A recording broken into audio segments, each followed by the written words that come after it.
Este é o Rotas Literárias, programa que vai apresentar caminhos para você descobrir histórias que estão por entre as linhas dos grandes clássicos da literatura e te ajudar nas suas próximas escolhas de leitura. Eu sou Igor Alves e seja muito bem-vindo para mais esta viagem por um mar de livros. Este é o programa que a gente quer fazer junto com você. Fique atento em nossas publicações no Instagram, no @RádioTVFAAP, para deixar suas perguntas, comentários e sugestões de livros para trazermos aqui. Nesta primeira temporada do Rotas Literárias, estamos viajando pela América Latina e a nossa terceira parada é no Peru, terra do Prêmio Nobel da Literatura, Mário Vargas Llosa. E para esta conversa comigo hoje sobre o livro Os Chefes, eu recebo dois convidados muito especiais. Juliane Orozco, criadora do canal Vai e Veja no YouTube. Bem-vinda, Juliana. Muito obrigado. Muito obrigada. E Cícero Nogueira, jornalista e mestrando em Sociologia pela Pontifícia Universidade Católica da Argentina. Bem-vindo, Cícero. Muito obrigado, é um prazer estar aqui com vocês. Autor de grandes obras como A Festa do Bode, Travessuras da Menina Má e do importantíssimo Conversas no Catedral, que lhe deu o reconhecimento e o Nobel de Literatura, Mário Vargas Llosa é um dos mais importantes nomes da literatura latino-americana contemporânea. Vamos saber mais sobre o autor com Davi Krasiuschik. Nascido no Peru em 28 de março de 1936, Mário Vargas Llosa é um dos escritores latinos de maior influência na atualidade. Representante do boom latino-americano, movimento da década de 60, marcado pela consagração da literatura latina em escala internacional, Mário coleciona diversos prêmios por suas variadas obras de engajamento social. Popularizado pelo romance Conversa no Catedral, livro que lhe rendeu o Nobel de Literatura, Vargas Llosa é conhecido por construir importantes reflexões sobre o cotidiano e tem em suas páginas como principais características uso de traços autobiográficos que revelam a influência de passagens marcantes em sua vida na montagem de suas narrativas, forte engajamento político na construção de suas obras, empréstimo de elementos fantásticos nos universos criados por suas tintas, mesclando magia e realidade para envolver o leitor, condução de análises críticas sobre o autoritarismo presente no mundo. Mário Vargas Llosa viveu durante anos sob um regime ditatorial no Peru, experiência que serviu como uma das principais fontes para os seus escritos. Simpatizante de ideias liberais após se frustrar com a violência que tomou conta de Cuba, o escritor exercita, ao lado de nomes como Julio Cortázar e Gabriel García Márquez, o teor crítico do boom latino-americano. Também adepto ao chamado realismo mágico, Mário mantém até hoje o seu forte engajamento político, dedicado a usar a literatura como forma de protesto contra injustiças sociais. O vencedor do Nobel de Literatura vive atualmente na Espanha, onde trabalha como colunista do jornal El País. Esse foi um pequeno resumo da vida e obra de Mário Vargas Llosa, apresentado por Davi Krasiuschik, aluno de cinema da FAAP. Hoje vamos conversar sobre este livro aqui, Os Chefes. Nessa edição também está contida o conto Os Filhotes, mas a proposta é que a gente debata hoje apenas os contos presentes nesse livro, Os Chefes. O Mário Vargas Llosa é um escritor principalmente de romances, então não é tão comum ele escrever contos. Esse livro, Os Chefes, reúne 6 contos do autor e nós vamos debater 3 deles. O primeiro que nós vamos debater é justamente o conto que se chama Os Chefes e que trata de jovens estudantes num colégio em Lima, nos anos 1950. Então, Cícero, Juliane, essa primeira pergunta que eu gostaria de fazer para vocês: por que vocês acham que esse conto recebe o nome de Os Chefes? Quem são os chefes? Eu acredito que o Vargas Llosa esteja fazendo uma metáfora do período, olhando puramente para a obra. Eu acho que ele fala tanto porque a história conta uma rebelião, uma insurreição em um colégio, né? Um colégio rígido, em que os professores decidiram, por alguma maneira, que o autor também não fala muito, decidiram que as provas não serão anunciadas, elas vão ser surpresa. E aí, esse narrador começa a contar como ele e o seu grupo se rebelam quanto a isso e chamam praticamente toda a escola para ajudá-los a fazer uma espécie de manifestação, né? Então, eu acredito que ele esteja fazendo um paralelo com esse período pré-ditaduras militares, os anos 50, essas tensões que estão acontecendo, vamos dizer assim, entre o capitalismo e o anticapitalismo. Então, eu até pergunto para Juliane se ela viu mais ou menos isso na obra.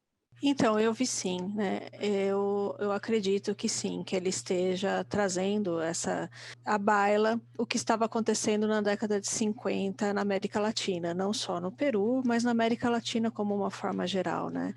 A gente estava num período, né, de Guerra Fria, e nesse período a sociedade e o capitalismo estava sendo muito questionado, né? As formas sociais, a economia, tudo estava sendo questionado. E era um período de muito conflito, de muitas tensões. E só que tem um porém, né, que traz, porque eu não sei se eu estou certa, mas me parece também que os alunos, eles saem um pouco do controle, né? Eles vão, a partir do momento, eles protestam contra a autoridade desses professores, então há um questionamento dessa autoridade, que foi algo que aconteceu, né, na América Latina, começou com isso, né, com esse questionamento, com uma busca por mais liberdade, também era uma das pautas recorrentes no período. No entanto, isso sai um pouco do controle. Eu acho bem lembrado que você falou dessa questão de que os alunos, eles meio que se perdem, né, na tentativa de organizar um manifesto, um protesto, e eu acho que ele traz aí os movimentos estudantis do período, bastante desorganizados, tentando descobrir quem serão os líderes dos movimentos contestatórios do período. Acho que tem isso. Tem algo nesse conto que me chamou bastante atenção e que vai acompanhar quase como uma coluna vertebral os demais contos que vão aparecendo no livro, talvez com exceção do último deles, que é a questão da violência, né? Os estudantes, entre eles, né, os mais velhos, eles estão dispostos a usar a violência contra os mais novos, caso estes não os obedeçam, né? E a violência parece que é um marco aparente também nos outros contos que vão sendo lidos nesse livro. O que você acha, Juliane? Exatamente, eu acho o seguinte, que é o perigo, né? Daquele que questiona a autoridade também se tornar autoritário. E esse é o grande perigo, e esse é o grande desafio também.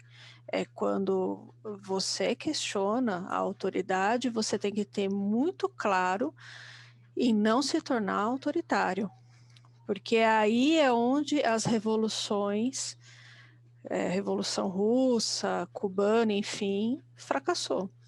Porque começou com uma proposta, até então, de combater um autoritarismo, que falar um pouco da Revolução Russa, né, de combater ali o czar, né, começou com essa proposta de tirar o czar do poder, que estava oprimindo o povo, que deixava o povo na miséria, que tinha servidão em pleno século XIX e XX, e aí você entra com um regime que se torna autoritário, que ao longo da Revolução começa a se tornar autoritário, e depois você culmina num regime totalitário que foi o stalinismo. Então, esse é o grande desafio de tudo, né? O grande desafio de quando se contesta um regime autoritário é você também se tornar autoritário depois para manter o que você conquistou. Então, assim, com a desculpa de eu manter,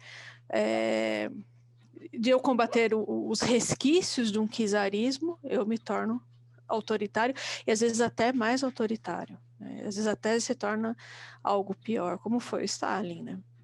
Eu acho que ele traz isso, né? Eu acho que o Vargas Llosa, ele tem uma preocupação com isso. Eu acho, né? Agora, Cícero, essa intenção autoritária dos alunos mais velhos sobre os mais jovens parece que não deu muito certo, né? Como que é esse clima de frustração, de derrota apresentado no conto, Os Chefes? Chega um momento em que determinados alunos não aceitam a autoridade, inclusive porque a própria liderança começa a ter alguns atritos, né? Então, eu acho que esse momento em que eles começam a acreditar que está tudo perdido, inclusive com um certo exagero bem de adolescência, né? De jovem, início da juventude, na questão de pesar um pouco nas tintas sobre uma análise do que realmente está acontecendo, né? E aí descamba um pouco para a violência, né? Que eu acho que é interessante e talvez a Juliane possa nos contextualizar essa questão da violência dentro do movimento ou dentro da tentativa de revolução. A Hannah Arendt, ela fala o seguinte, né, que quando o ser humano ele parte para a violência, significa que ele já perdeu o poder de vez. Porque a violência, ela é o último recurso que você utiliza. É quando tudo fracassou tudo, e aí você parte para a violência. E aí o que a gente estava conversando anteriormente, né, que a violência, ela é muito associada, quando a gente fala em contexto latino-americano, ela é muito associada à periferia. No entanto, sempre normalmente, né, nos textos do Vargas Llosa, a gente percebe que se passa em um bairro de elite, que é o Miraflores, né? Aí, nesse caso, se passa numa escola de elite também. Então, o que ele está mostrando para nós? Primeiro, uma perda de poder. Perdeu-se o poder do diálogo, não resta mais nada, e aí parte para a barbárie. Segundo, que essa barbárie, ela não está na periferia somente, que a barbárie ela também está com a elite. E ela também está nos bairros de elite. Só que ela é sufocada, maquiada, não aparece muito, não vem muito à tona, mas, no entanto, ela está lá, né? Basta que a gente não consiga dialogar, basta que a gente perca o poder, que a barbárie ela aparece. E em qualquer lugar, né, Juliane? Exatamente. Em São Paulo, por exemplo, que é de onde falamos, né? Essa barbárie também aparece em qualquer lugar, né? Sim. E os contos, né, do Vargas Llosa normalmente se passam em Lima, mas eles são temas universais, ou temas latino-americanos, pode-se dizer assim. Acho que é melhor deixar na América Latina. São temas latino-americanos. Você pode, por exemplo, poderia se passar em São Paulo, tranquilamente, poderia ser uma escola de elite em São Paulo, que a gente estava até falando, poderia ser uma escola de elite nos Jardins. Essa barbárie, ela está presente. Ela só não apareceu. Ela está sufocada, está ali, mas ela está presente. Tanto a barbárie quanto também a insurreição, né? Contra o que está acontecendo, contra o que está por vir, porque eu penso assim, que eles têm a perspectiva de que os professores vão quebrar com a tradição de marcar as provas na data certa, né? E então aí tem uma coisa da perspectiva também, né? Fazendo esse paralelo com o que o Vargas Llosa pode estar metaforizando, eu acho interessante pensarmos nessa questão do que está por vir, como a gente se organiza para debater e para resistir, né? Existe uma revolta latente, né? É algo que apenas espera para acontecer. Eu acho que isso é bastante presente nas obras do Vargas Llosa. Essas situações latentes que, com o estalar de dedos, provocam aí um efeito. É um efeito até dominó, né? Uma sucessão de acontecimentos começam a expor aquilo que estava latente, aquilo que estava escondido dentro das personagens. Eu acho que um tema que também está presente nesse conto e nos outros contos que a gente selecionou para debater daqui a pouco é a questão da importância desses jovens de fazerem partes de grupos, né? Existe aí, num momento do conto, um bilhete que é trocado entre um personagem e outro, e esse bilhete vem como que um carimbo, né? Vem como que circulado com uma letra C dos Coiotes, né? Que era um grupo auto-intitulado pelos garotos mais velhos, quase que uma elite entre os garotos mais velhos, né? Como que vocês enxergam essa importância dos jovens em fazerem parte de grupos dentro dessa realidade? O que eu dizia antes com relação à hierarquia, né? Eu acho muito interessante quando a gente pensa nas primeiras socializações, né? Que seria o caso, não seria a socialização da primeira infância, mas já seria uma socialização um pouco mais elaborada, vamos chamar assim, da juventude, né? E aí, ok, todos nós precisamos resistir, mas existem os que são mais nossos do que os nossos. Existem nós, os coiotes, que queremos liderar. Inclusive, há uma disputa entre o narrador e também um outro coiote, que agora não vou me lembrar o nome, para ver quem é que lidera essa tentativa de resistência, né? Então, dentro dos grupos, formam-se novos grupos, que aí acaba dificultando bastante a ação a ser feita, né? Quer fazer algum comentário, Juliane? Estava tentando lembrar, conforme o Cícero estava falando, eu estava tentando lembrar do título exato de um livro do Freud, que é Psicologia das Massas e Análise do Eu, que ele trata bastante dessa questão dos grupos, né?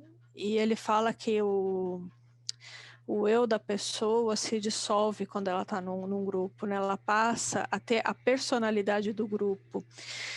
Então é por isso, e com o grupo a pessoa ela se sente mais forte. Então é por isso também que jovens procuram muito fazer parte de grupos, né? De estar entre os grupos. E o que é muito perigoso. O que dependendo do grupo é muito perigoso, porque ali a resistência que a pessoa teria a fazer algo, ela perde. Porque ela se dissolve, né? O eu dela se dissolve e ela passa a ter a identidade grupal. Eu acho que, inclusive, essa sua lembrança, né, do Freud, dessa obra, a gente lembrar também do filme A Onda, né? Daquela realidade do professor de política que, enfim, quer ensinar para os seus alunos o que era o fascismo, né? Então, constrói com esses alunos toda uma simulação, né? Que, enfim, depois de um certo momento, isso sai do controle e deixa de ser uma simulação, né? Do que era um regime fascista, né? Muito bem lembrado, Juliane. Bom, vamos para o segundo conto? O segundo conto que a gente vai conversar é O Desafio.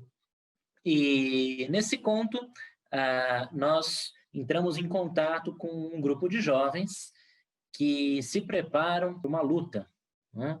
Um desses rapazes vai entrar numa luta contra um outro rapaz de um grupo inimigo, um grupo adversário, né? Então, para falar um pouco sobre isso, eu gostaria primeiro de tentar ambientalizar aqui a preparação para essa batalha. Esses rapazes estão bebendo cerveja num bar, né? O que talvez exponha um pouco um certo nada cotidiano em Lima, né? Como que vocês podem me ajudar a trazer um pouco mais dessa realidade do momento? Eu acho que isso é uma linha contínua dentro desses contos todos reunidos nesse livro. Mais uma vez, a gente vai entendendo que tensão é essa conforme vai avançando. A gente não é ambientalizado desde o início. Que briga é essa? Por que essa briga já está acontecendo? Você falou que são jovens, né? Mas aí já são um pouquinho mais jovem adulto, né? Porque o o narrador, que conta em primeira pessoa, ele se despede da esposa que está com o filho ou a filha, agora não me lembro, nos braços. Então já tem aí um pouco mais de responsabilidade sobre o que se está fazendo, né? Então tem essa tensão, e eles também num ambiente ali de, eu não diria gangue, mas um ambiente de grupo, né? De bando, contra um outro bando, que depois a gente vai entendendo por que essa briga está acontecendo, né? Em nenhum momento nós descobrimos, né, o motivo da briga. A gente é colocado no conto já com uma situação de inimizade apresentada, né? Eu relacionei mais com uma coisa de machismo mesmo, sabe? Do macho latino-americano, de alguma coisa que feriu a honra desse grupo, e aí precisa ser lavado com sangue, navalha, né? Uma briga no escuro, num lugar ermo. Então, eu lendo, eu pensava na questão da masculinidade tóxica e também um pouco no machismo latino-americano, né? De enfrentamento. Em que se resolve no duelo, né? Sim. É um duelo que a gente lê, né, nesse conto. Sim, exatamente. Eu acho que tem um pouquinho de crítica dessa masculinidade um pouco tóxica latino-americana, né? Talvez ele estivesse, quando fez esse conto, estivesse pensando mais no peruano, né? Porque a gente tem que pensar que é o início da carreira literária do Vargas Llosa. Talvez ele, nesse conto, não sei, estou aqui pensando, ele nem esteja pensando tanto em Latinoamérica como no jovem peruano mesmo, né? Uhum. Jovem adulto. Concordo. O que você acha, Juliane? Nesse conto, a gente tem uma visão do jovem peruano, ou já uma tentativa do Vargas Llosa de expor um pouco desse sangue mais quente do latino-americano? Então, eu acho que possivelmente ele pode sim ter pensado a princípio no jovem peruano mesmo, né? Que era a realidade. O escritor, normalmente, quando ele começa, ele pensa muito a sua realidade, depois ele vai expandindo um pouco, né? Isso é normalmente, né? Não é uma regra, né? Mas sim, possivelmente ele estivesse pensando no jovem latino-americano, no jovem peruano, mas a gente poderia estender. A gente poderia estender para a América Latina tranquilamente. E de novo tem a questão do grupo, né? De novo ele está trabalhando essa questão do grupo. E uma visão masculina, né? Sim. Na verdade, todos os contos são bem masculinos, né? Vamos já contar esse spoiler aqui para quem não leu. Mas se ele pensou somente no Peru, ele mirou na Xuxa e acertou na Ana Maria Braga, digamos assim, porque, na verdade, os latino-americanos se parecem muito, e por mais que tentem se diferenciar, a gente acaba se parecendo em muitos aspectos, e essa questão do machismo é um deles. É a questão do orgulho, né? O orgulho do homem latino-americano, da honra, isso é muito presente em praticamente todos os países da América Latina, né? Então, esses jovens estão reunidos nesse bar, né? Esses jovens adultos, como o Cícero lembrou bem, né? Estão reunidos nesse bar, bebendo cerveja. De repente, chega um velho chamado Leônidas, que fala, olha, vai ter um duelo, né? E esse duelo vai acontecer na balsa. A balsa, a gente vai descobrir no conto, que nada mais é do que um tronco que fica às margens de um rio que de tempos em tempos seca. Então, esse tronco vai sendo aos poucos arrastado e ficou conhecido como balsa, né? Então, esse encontro, esse duelo vai se dar à beira desse rio. E esses jovens, então, descem pelo Malecón. O Malecón, a gente vai falar daqui a pouquinho, ele é talvez até um personagem interessante desses contos, ele aparece bastante, mas esses jovens, então, eles descem. Agora, tem um detalhe muito interessante sobre esse duelo. Não é um duelo qualquer, né? Esse duelo ele tem uma arma específica, que são navalhas, né? Então, o que vocês podem me falar sobre aqueles que duelam e o duelo em si? O que me chamou a atenção é uma certa ética, e aí nem é descrito como duelo, mas a gente acaba chamando de duelo porque existe uma certa ética dessa briga. Então, quando eles chegam nesse determinado local, né, na beira do rio, na margem de um rio seco, o Leônidas, esse senhor, ele faz uma inspeção das duas navalhas. E os dois combatentes também têm a oportunidade de olhar para ver se ali não, se a navalha está, se ambas as navalhas estão no mesmo patamar. De acordo lá, né? Isso. Estão de acordo, né? A gente intui que é um duelo porque a gente vê uma certa ética nessa briga, umas certas regras. Primeiro, eu tenho a impressão de que essas brigas já tinham acontecido, já eram comuns para esses grupos, esses dois lados da briga. E também essa questão quando eu falo da ética, por exemplo, quando eles analisam as navalhas. Quando os dois lados têm a oportunidade de analisar a navalha para ver se elas são equivalentes, se nenhuma delas vai dar uma vantagem a mais para o oponente, né? Então aí a gente acaba intuindo que é uma questão de duelo, e nos anos 50, vamos dizer que já havia se superado, né, a questão dos duelos. É um pouco medieval. Juliane, e você, como que você sentiu esse duelo que ocorre entre os dois personagens? Uma guerra de navalhas no meio da noite, na escuridão total, ninguém sabendo exatamente o que está acontecendo. Como que isso chegou para você? Então, a impressão que eu tive, não sei se eu estou certa, mas é de uma violência banal. É de algo banalizado. E ficou também muito presente para mim, e o Cícero comentou muito bem, a questão da masculinidade. Isso também me chamou muito a atenção. Porque, no fundo, não tinha o porquê, né? Era uma violência que não tinha uma razão lógica, racional. Parece que é, de novo, aquela violência contida, uma energia vinda do inconsciente, que a gente não sabe muito bem porquê, mas que eles resolveram direcionar daquela forma, né? Uma violência que vem, uma violência latente, e que eles estão direcionando daquela forma a partir de, entre aspas, desse duelo, que não tem nem sentido, né? Não faz muito sentido. Pelo menos me pareceu isso.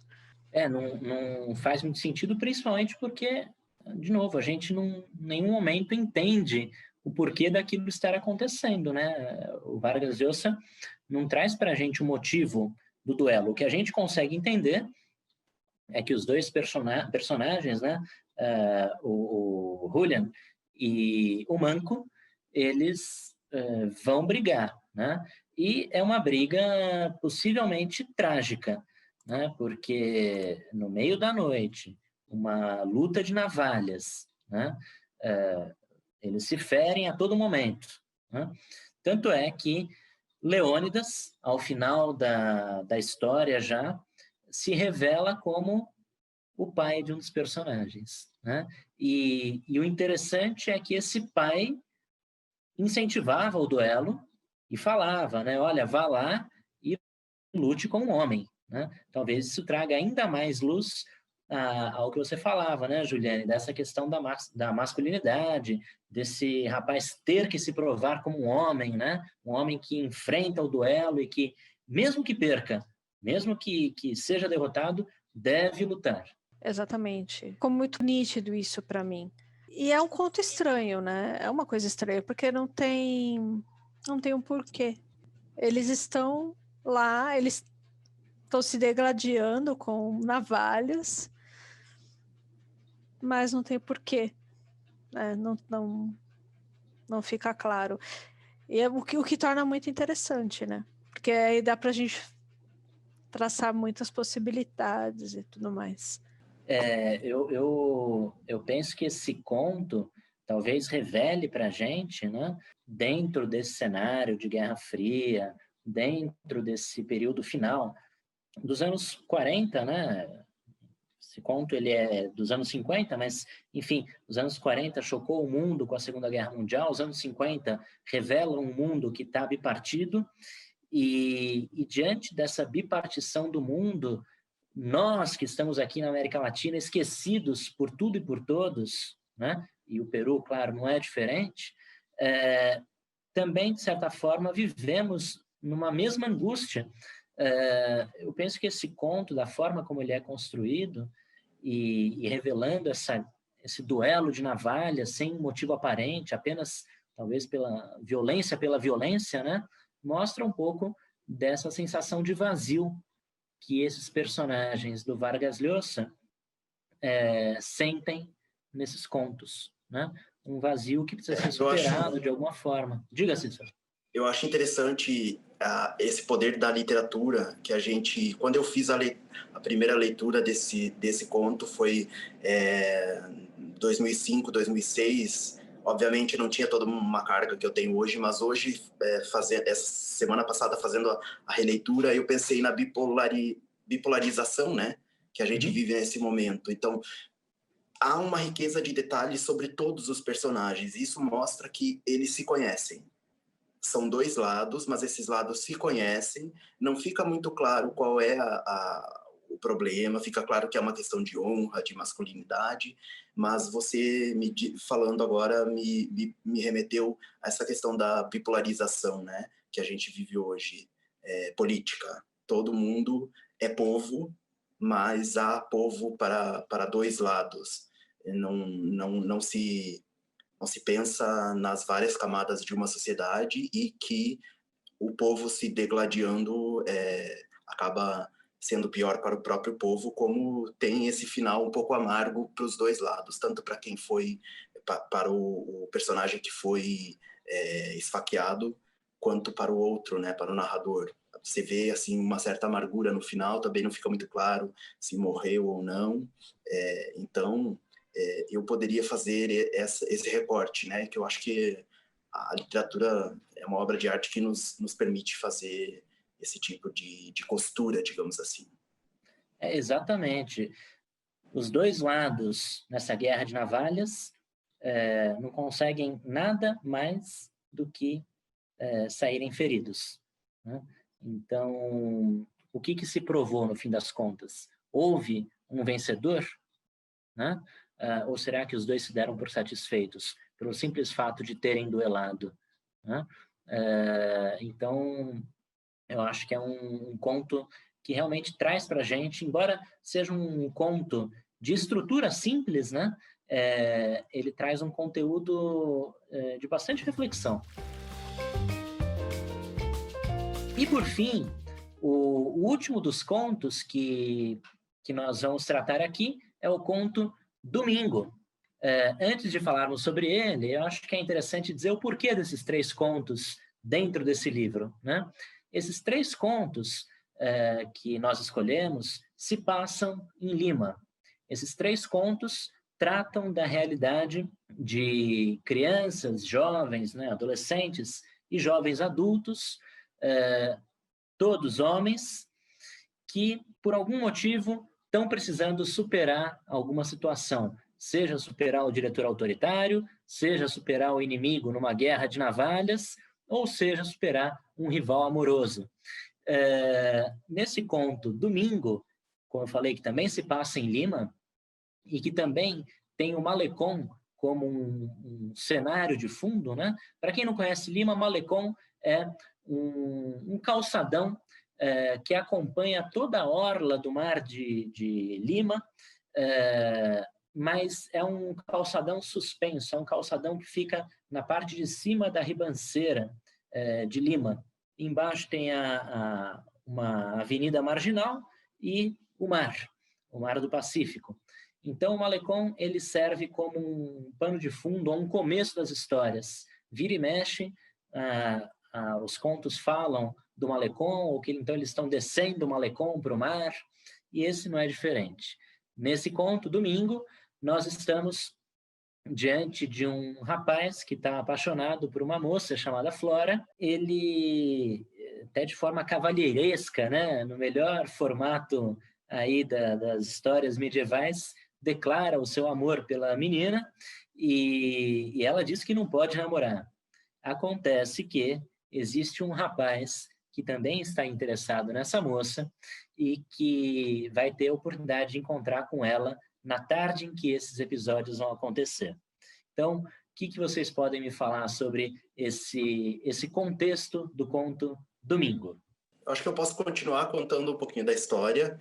Aí eles combinam que... Eles não combinam porque ela não vai poder sair com ele à tarde ao cinema, porque ela vai encontrar uma outra amiga, e ele meio que ficou sabendo que o encontro dessa outra amiga tinha sido combinado com um outro rapaz para que a Flora se encontrasse com esse outro rapaz. Só que esse outro rapaz também era ali um certo rival e foi levado por esse grupo de amigos para um bar onde o nosso narrador em primeira pessoa tenta embebedá-lo, acaba se embebedando também, porque eles fazem um desafio, né, de quem bebe mais, aquela coisa de jovem, né, quem bebe mais, quem tem mais força, quem é mais macho, acabam sendo instigados pelo grupo a fazer um duelo também, só que de natação. Então eles descem o Malecón, vão para a orla do mar para se desafiar quem nada melhor e quem chega até a arrebentação, né? E aí acho que a gente pode pensar nos paralelos dessa história até aqui. Juliane, estamos também diante de uma relação de grupo, né? Esses jovens também estão em grupos, né? Ou em grupo, no caso. Sim, e diante, novamente, a questão do grupo, né? Parece que esse tema é muito caro, né, para o Vargas Llosa, né? Ele sempre, normalmente, trabalha essa questão do grupo, pelo menos nesses 3 contos, ele demonstra essa preocupação, né, com os grupos. E, de novo, né, a questão da masculinidade, né, até mesmo como o Cícero citou, a obrigatoriedade de um beber mais que o outro, e com isso demonstrar mais força. Parece que essa questão da masculinidade, ela também fazia parte da preocupação do Vargas Llosa, né, como escritor. Isso aparece, né, em vários contos dele. Nesse conto fica muito mais claro porque o narrador, em primeira pessoa, ele pensa em desistir tanto quando está bebendo, que ele percebe que fisicamente já não consegue mais, tanto quando eles chegam no mar e entram no mar, né? E aí ele percebe que vai dar algum problema, eles podem se afogar os dois, ou ele pode se afogar, só que em nenhum momento ele desiste, ele concretiza a questão de pronto, você venceu, tudo bem, vamos parar por aqui, né? Acho que fica muito mais clara essa questão da masculinidade, do galo, sabe? O galo, quando está iniciando, assim, querendo mostrar o poder no terreiro, né? Vou fazer essa metáfora. E existem muitos detalhes nesse conto, né? Que tudo indica que vai também terminar em tragédia, né? Então... Há uma tensão crescente, né? Sim, com riqueza de detalhe. Acho que todos os contos, na verdade, desse livro, né, trazem essa tensão crescente, né? Em algum momento parece que a coisa vai explodir, né? Mas um dos rapazes é um campeão de natação, né? Eles vão nadar no mar, o mar gelado do Pacífico, né? Inclusive eles relatam que estava muito frio, né?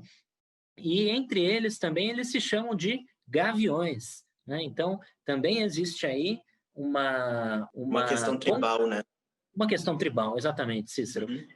A Juliane comentou agora há pouco, né, sobre essa questão do Vargas Llosa tratar muito sobre os grupos, né? E realmente a questão do indivíduo versus o grupo é sempre muito trabalhada pelo Vargas Llosa. Eu confesso que eu não li ainda, mas tem um livro que eu imagino que é recém-publicado do autor, que se chama O Chamado da Tribo, né? em que ele parece tratar dessa questão também, né? Então, quer dizer, tá frio, eles estão bêbados, né? Tomaram cerveja para ver quem que aguentava mais, até para evitar que o seu rival, pelo amor da Flora, né, conseguisse chegar até a sua casa e encontrasse a Flora com a sua irmã, né?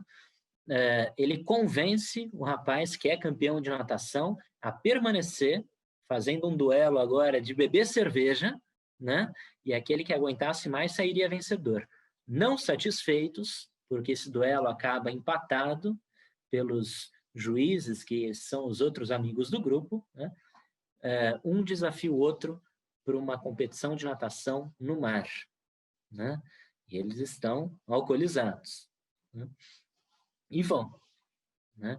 E vão para o mar como que para se provar, né? Agora eu acho que a questão da moça, inclusive, fica até secundária.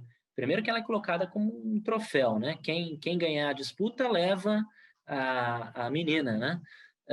Mas agora ela é colocada de forma secundária e vira uma questão, de novo, de se provar como o homem, né? Aquele que é o mais forte, é o mais poderoso.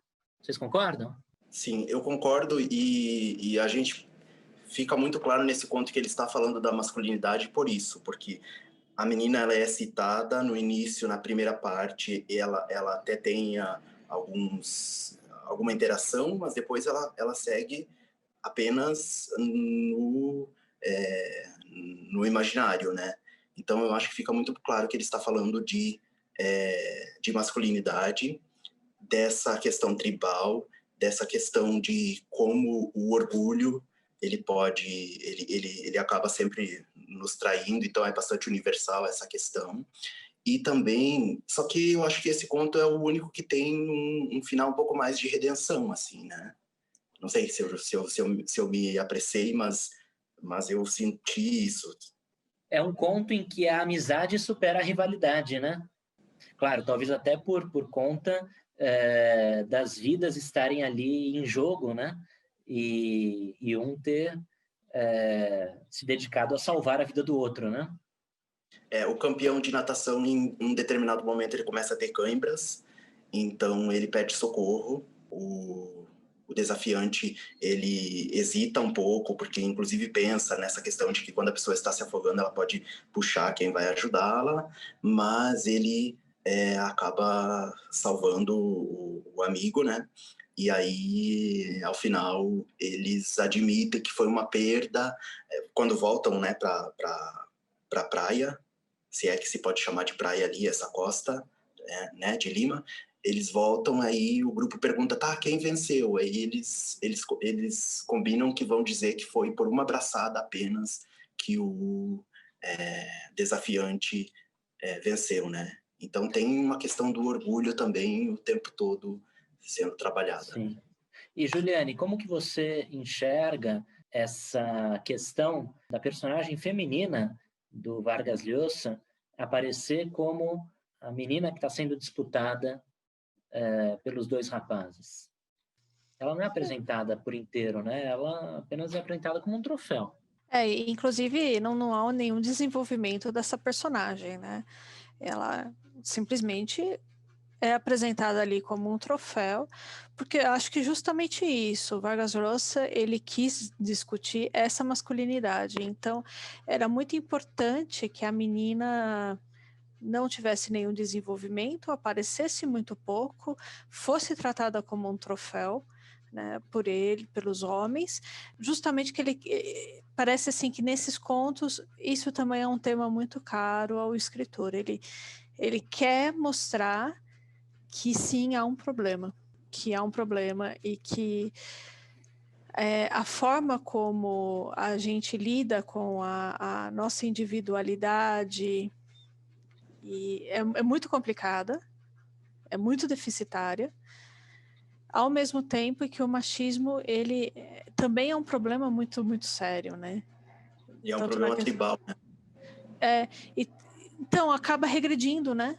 Acaba regredindo a coisas que estão no inconsciente que a gente desconhece, há uma violência, né?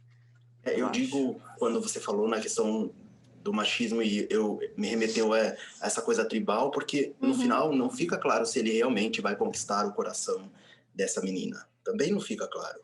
É porque, na verdade, não tem importância.